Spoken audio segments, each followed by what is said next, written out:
Hi, this is Prakash from Cassette. ஒரு Baleno vehicle audio work வந்து பண்ணியிருக்கோம். So இதில் டிஃபால்ட்டாகவே கஸ்டமர் வந்து பார்த்தீங்கன்னா ஒரு 4 சேனல் JBL ஆம்பிளிஃபையர் அவரே வச்சிருந்தாரு. அண்ட் தென் ஒரு சப்வூஃபருமே வச்சிருந்தாரு. அதில் வந்து ஒரு பெஸ்ட் லெவல் ஆஃப் ஸ்பீக்கர்ஸ் கேட்டிருந்தாரு. ஸோ இதில் வந்து நம்ம வந்து இன்ஃபினிட்டியோட ஒரு ரெஃபரன்ஸ் சீரிஸ்க்கான ஒரு காம்பனன்ட் ஒரு கோஆக்சல் வந்து இதில் வந்து நம்ம அப்டேட் பண்ணியிருக்கோம். ஃபர்ஸ்ட் இந்த காம்பனன்ட்டோட ஸ்பெஷல் என்னன்னு பார்க்கலாம். இந்த ஒரு பர்டிகுலர் பிராண்டில் மட்டும் தான் வந்து பார்த்தீங்கன்னா 1+1 கோன் அப்படின்ற ஒரு ஃபார்முலா வந்து யூஸ் பண்ணுறாங்க. ஸோ அது வந்து பார்த்தீங்கன்னா உங்களுக்கு வந்து எந்த ஸ்பீக்கர் பார்த்தாலுமே கோனோட எண்டிலே வந்து உங்களுக்கு கோன் ஸ்டார்ட் ஆகாது. ஸோ அதில் வந்து ஒரு வேரி ஆஃப் ஒரு பீடிங் வந்து அதுக்கப்புறம் தான் உங்களுக்கு கோன் ஸ்டார்ட் ஆகும். இது வந்து எந்த பிராண்ட்ல நீங்க எடுத்தாலுமே சரி. பட் இந்த ஒரு பர்டிகுலர் பிராண்ட்ல வந்து அந்த 1+1 கோன்ன்ற ஃபார்முலா யூஸ் பண்றதுனால ஒரு நல்ல வே ஆஃப் ஸ்பீக்கர் எஃபிஷியன்சி நல்லா இருக்கும். உங்களுக்கு ஒரு 80 வாட் RMS வரைக்கும் ஃபங்க்ஷன் ஆகிறதுனால உங்களுக்கு டிஃபால்ட்டா நீங்க ஒரு ஸ்டாக் சிஸ்டம் வச்சிருந்தாலுமே இது வந்து ஒரு 60 to 70% ஆஃப் த ஸ்பீக்கரோட அவுட்புட் நம்ம அச்சீவ் பண்றதுக்கு அதுவே பெட்டரா இருக்கும். இருந்தாலும் இதுக்கு வந்து நம்ம ஒரு ஆம்பிளிஃபையர் போட்டு லோட் பண்ணதுனால இதோட டாப் ரேஞ்ச் அச்சீவ் பண்றதுக்கு ஒரு ஆம்பிளிஃபையர் இருந்தாலும் ரொம்ப பெட்டரா இருக்கும். ஸோ அதனால டிஃபால்ட்டா கஸ்டமர் வச்சிருந்த அதே அந்த 4 சேனல் ஆம்பிளிஃபையர்ல இந்த ஸ்பீக்கர்ஸ் வந்து நம்ம கனெக்ட் பண்ணி கொடுத்துருக்கோம். ஒரு மிட் வேரியன்ட் லெவல்ல ஒரு நல்ல ஒரு டீசென்டான ஆடியோ எதிர்பார்த்தீங்கன்னா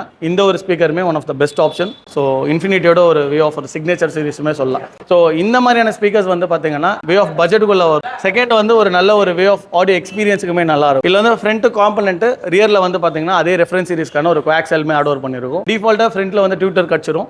ரியர் ஸ்பீக்கர் வந்து பில்டினாவே டியூட்டர் இருக்கிறதுனால உங்களுக்கு எந்த விதமான ரியரில் வரக்கூடிய டிஸ்டார்ஷன்ஸ் இல்லாமல் ஒரு கிளியரான ஆடியோ எக்ஸ்பீரியன்ஸ் பண்ணுறதுக்கு ரொம்ப நல்லாவே இருக்கும். இந்த மாதிரி உங்ககிட்ட ஆல்ரெடி டிஃபால்ட்டாக காம்பனன்ட்ஸ் வச்சிருந்து வெறும் ஸ்பீக்கர்ஸ் மட்டும் அப்டேட் பண்ணனாலும் நம்மளால பண்ணி கொடுக்க முடியும். ஸோ உங்களுக்கு இந்த ப்ராடக்ட்டை பற்றின ப்ரைஸ் டீடைல்ஸ் இல்லை என்கொயரிஸ் ஏதாவது தெரிஞ்சுக்கணும் அப்படின்னு நினச்சிங்கன்னா கீழே வீடியோவில் இருக்க நம்பருக்கு கால் பண்ணுங்க.